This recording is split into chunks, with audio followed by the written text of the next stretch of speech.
Hi, this is Robert Kiyosaki, and you're listening to Capital Hacking. This is the most important thing you can listen to today.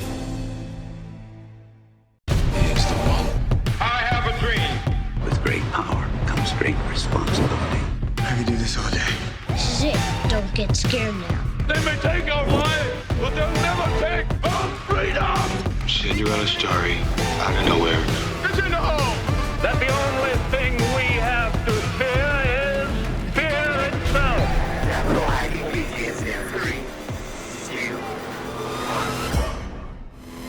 1. Welcome back to Capital Hacking. I'm out here flying solo today, folks, because as John would say, heck, you're just releasing a killer webinar. You don't need a podcast host just to release a webinar. When I would, in my argument back to my good friend John Edwin, the world famous, I would say, hey, hold on a second there, sir. This is much more than a webinar.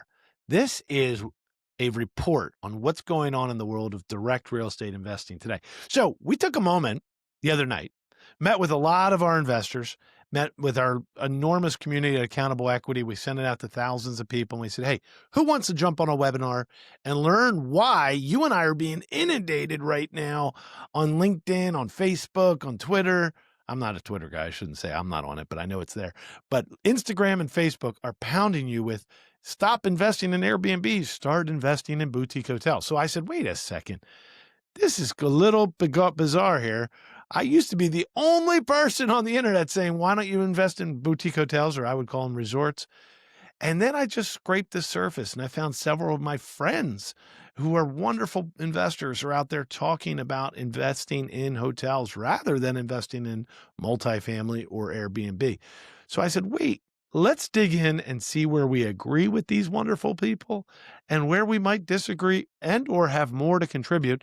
So we did like a little research project, put a webinar out there where we talk about who's the big money chasing boutique hotels right now. Who are the new entrees into from Airbnb into boutique? We highlight a few of them. We mention some that we think are worth, if you're an active investor and you want to buy your first boutique hotel, I give you my recommendation for a coach. If you want to get into this type of world of boutique hotel investing, for all the reasons these gurus are telling you it's wise, we have a path forward. And my wife, Melanie, of course, my partner here on this, who co-leads Accountable Equity of 5,000 families, she's going to make a little announcement that you can, of course, join forces with us and we can buy some boutique hotels together. But let's step back.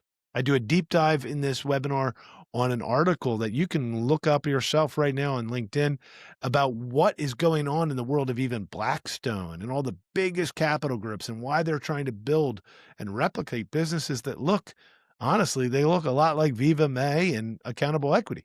So if you've always wanted to know why so many people are curious about what we do, and why so many people are trying to get into it themselves, and God bless them if they can, God bless them. It's a lot of work. And if it's their calling, I say, go for it. Go become a boutique hotel investor. And this webinar, recorded the other night, will give you the tools you need to get into that industry or find out more and ask us anything you want. We're all yours. Can't wait till you check this out.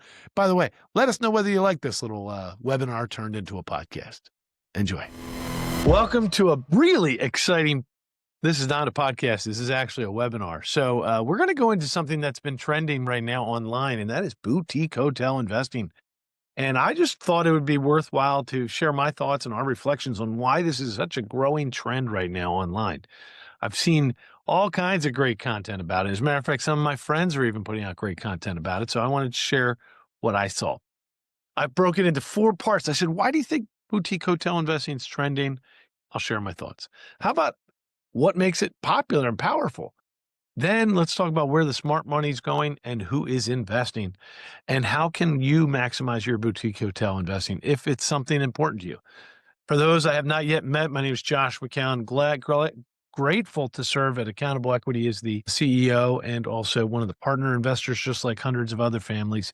And we've had a few successes, obviously, as teams over the last 12 years of boutique hotel investing. And I'd love to share some wisdom from that. I'd also love to link in with you. So if you're on LinkedIn, if you're not currently linked in with me, please grab it. I mentioned earlier that I get to serve at Accountable Equity, and this is a quick snapshot of what we do. We have our investors visit, we do conferences together, we get to know, we break bread, and we have a great time. These are all wonderful teammates. And for you, those of you who are interested in boutique hotel investing, and maybe even something additional to boutique hotel investing is called resort investing. We were able to get together as a husband and wife team, my wife and I, and write the 10 steps to building wealth with resort hospitality assets. We wrote that, I think, 5 years ago for the real estate guys, and it is still available on our homepage. So grab that. In addition to that, I just wanted to share that there's a little bit of a journey behind getting into boutique hotel investing. So for those of us who have not yet met, Melanie and I dabbled in house flipping and BRRRR strategy houses all the way since we got married in 97. But actually, I should say our first acquisition is 98. Then I had a chance to build some of the most beautiful homes on the Jersey Shore, including some iconic ones in Ocean City.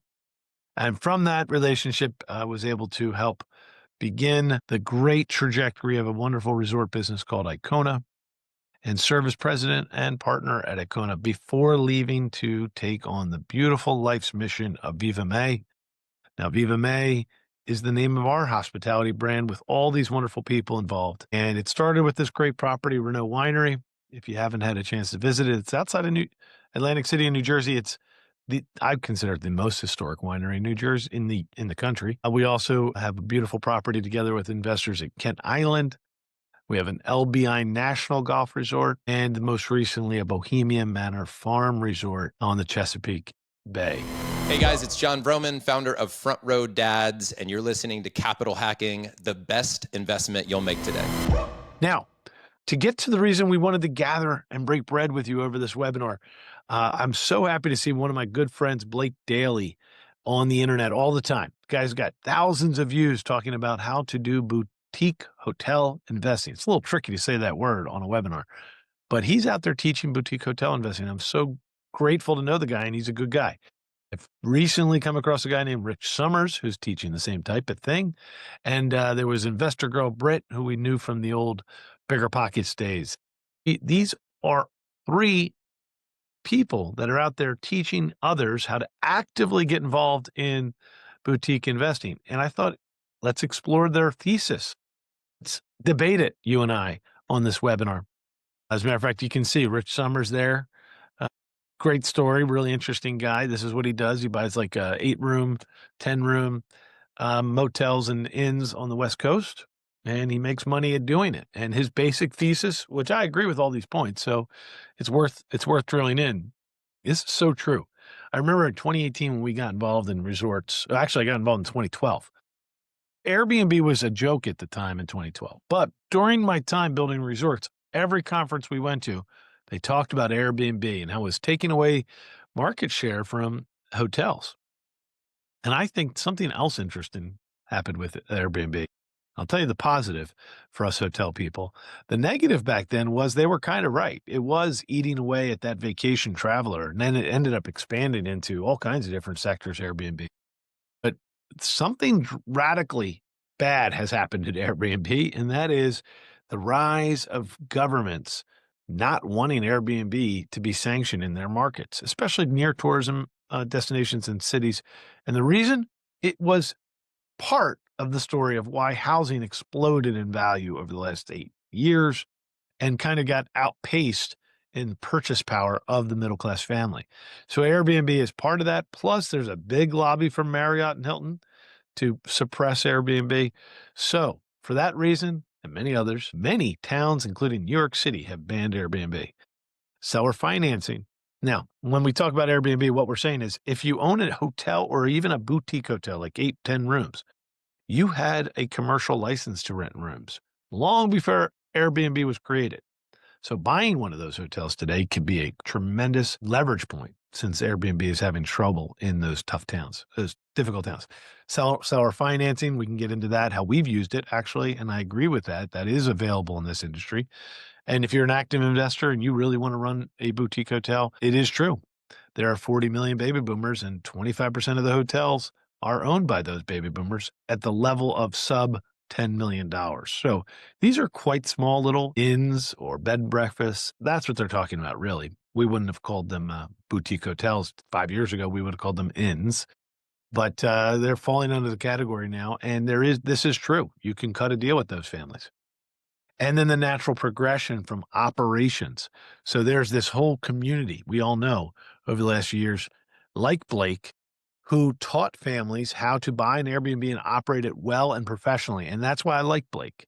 I think he's a great guy. If you want to actively get involved in Airbnb management, I would call Blake. I'd join his mastermind. It's called Host Launch. He's the only one I can endorse because I know him. As a matter of fact, he visits and spends time with us at our resorts because we share a lot of mutual friends. So if you want to get into it actively, he has a program to teach you. But his teaching points are so valid that as an Airbnb operator, you can only do so much, so many times. But with a boutique hotel, you can actually get some scale. So here we are talking about all these wonderful active strategies and why active investors who used to do Airbnb are moving to boutique hotels. But how about you? Is that your calling? Maybe it is. So let's dig deeper. During a lot of the trainings in those masterminds and classes, they talk about the other reason boutique hotels are great. And this is, common sense. Over the last 10 years, the run up in multifamily was tremendous. And if you caught that wave at the right time, you made a lot of money. And I really hope you did catch that wave at the right time. But that wave was based on a couple of things that were really powerful. Interest rates were modest, extremely modest. And when the rates are low, let's call it 3%, then the project or the property only really needs to earn double that, 6% a year. So you could run a thin margin multifamily property making 6%, let's say, and you would still be able to cover your mortgage carry. But what if that same 6% profit margin on that multifamily now has a new loan at 6 or 8%, let's say? Now the interest is higher than the profitability on the property. So those are the types of things that people with those floating rate mortgages got really in trouble with. Now, of course, multifamily is the perennial Class A perfect type of real estate to own, as long as you own it with the right amount of debt and the right amount of expectations on income, which is very hard to do right now. So yes, if you own it now and you're making money, God bless you, you're doing a great thing. But today it would be very hard to start a new business or start getting into multifamily without buying something that was either super distressed, in trouble, or out of bankruptcy. The traditional deal is no longer viable. And that's, again, just because they're selling at such a low cap rate, which is usually a good thing. But when the rates are very high, it's not a good thing. So the short-term regulatory pressure we've talked about. And then the last thing, I call it the boutique opportunity. To me, this was really accelerated by Airbnb. I mean, the best Airbnbs you and I can picture are the ones that they show Nordic spa elements like a sauna outside or a plunge pool outside or a hot tub outside. And then, of course, a fire pit, great outdoor sofas, and a view. Those types of things and experiential hospitality around that is where our industry is today. Leisure travel, destination travel is built on the same visual amenities, the same inspirational amenities that Airbnb got made famous, really. Every house with a jacuzzi could rent for more. Well, that has filtered over to the experience economy. So that has, I believe, been positive for us in boutique hotel investing. Now, what's changing? This is very new.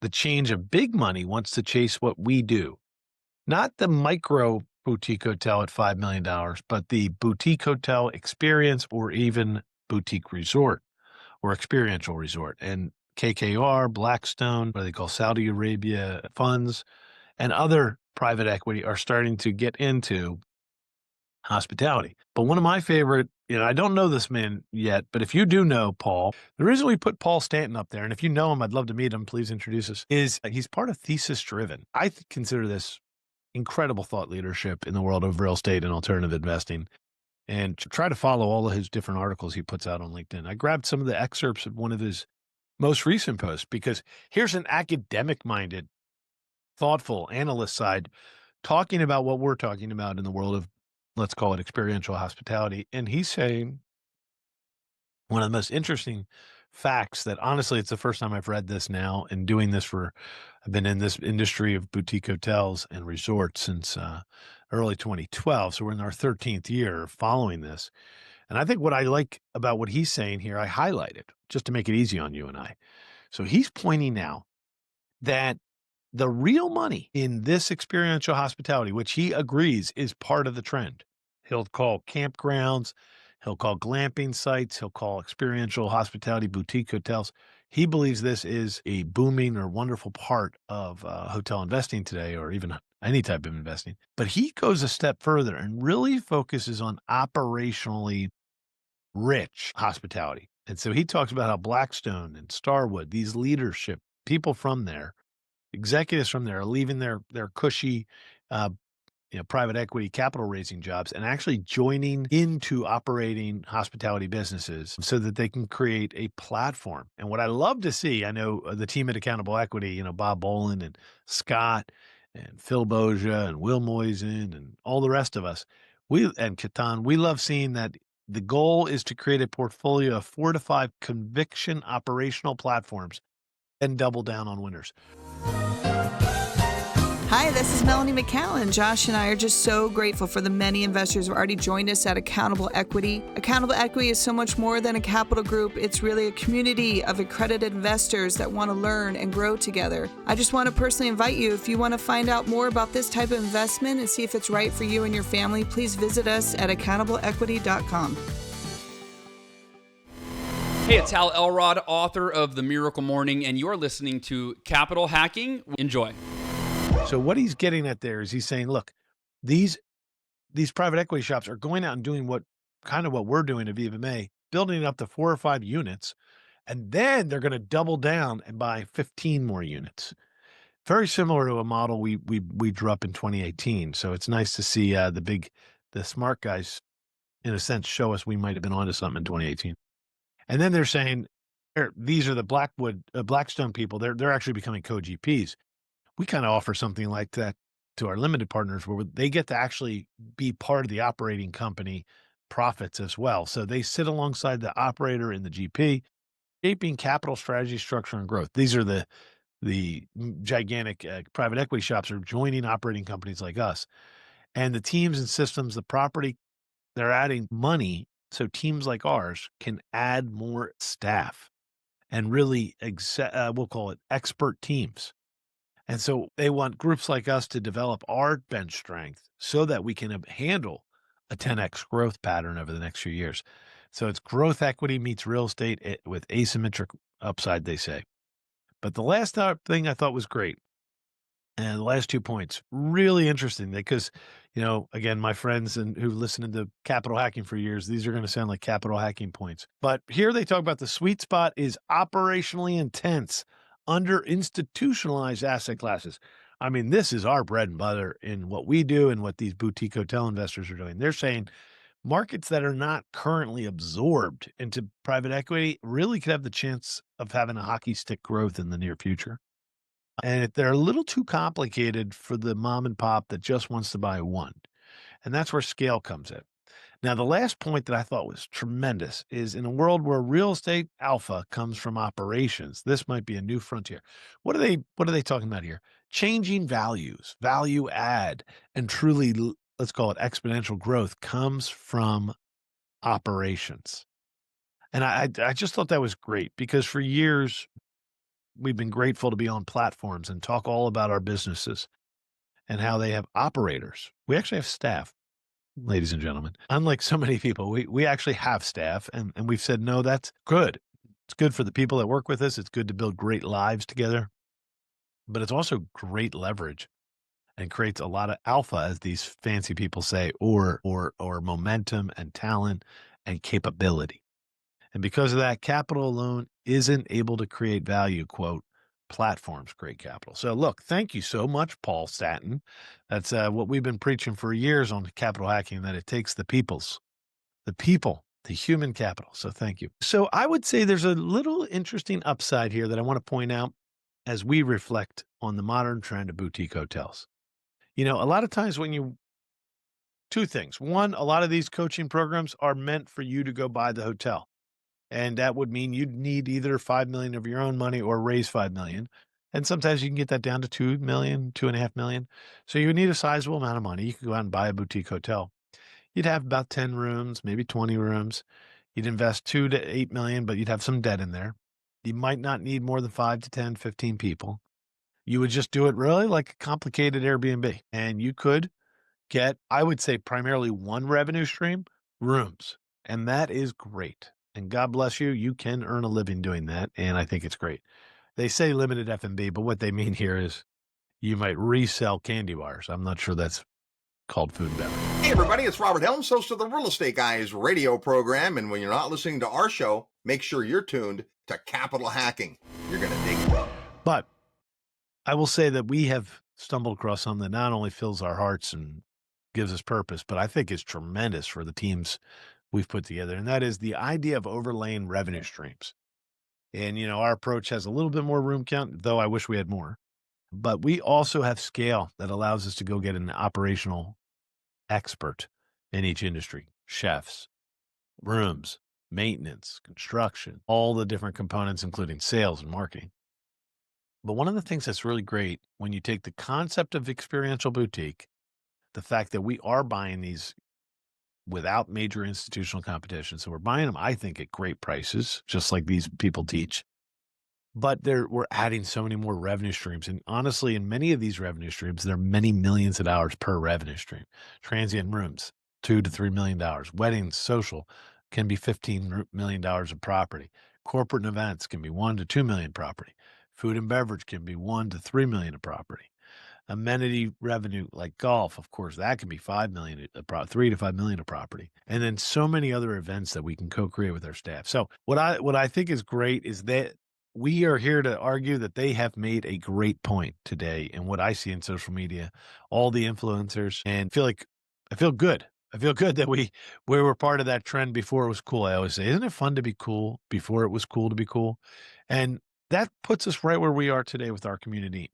And how can we support more people? I would love to encourage you, if you want to follow up with us, to find out how you can meet some of those active investor groups, which good people, if that's your calling. Or 2, if you want to join a group like us and find out more about how you can partner as an accredited investor. We have a lot going on right now. As a matter of fact, right this minute, the portfolio is set to grow exponentially over the next 2 years. And we are continuing to add great people to Viva May. If you happen to be watching this and you're a resort operator, a hotel operator, restaurateur, chef, and you want to be part of a property and a business that believes in the virtue of hospitality as something special, beautiful, and uplifting to the guest, and you also believe in working hard and making sure the returns are met for our investors, we'd love to talk to you. So if you're an active person, we'd love to talk to you. If you're a passive person who would like to benefit from all the tax strategies, the wealth strategies, and the community strategies of owning unbelievable, repeatable, many people say, lifestyle experiential resorts, quote unquote, boutique hotels, we'd love to meet you. So thank you so much for spending a little bit of time with me. Stay in touch. As a matter of fact, the sooner the better, because we have some deals coming out in the next 2 weeks that are going to really be tremendous opportunities, and we want to get you interested and aware of what we're doing if this is your calling. Thank you so much. Very appreciate you. Damn straight. We just got we got to the end of another great show, and everyone listening right now, you're the family and friends. Thanks for staying till the end. That was so fun. And hey, hit the like, hit subscribe. We're here to serve you guys. That's why we're doing this show. Josh is not paying me. I'm doing this off of my quote unquote sweat equity because we want to make a difference in your life. And then that ripple effect will continue to touch the world. Hey, amen, brother. Please check us out on capitalhacking.com, all the social media threads. And yes, I know you've probably already sent this episode to one of your best friends. Thank you. We love you. Just go right into your iPhone, hit the plus symbol. We'll talk to you later. See you next week. Share.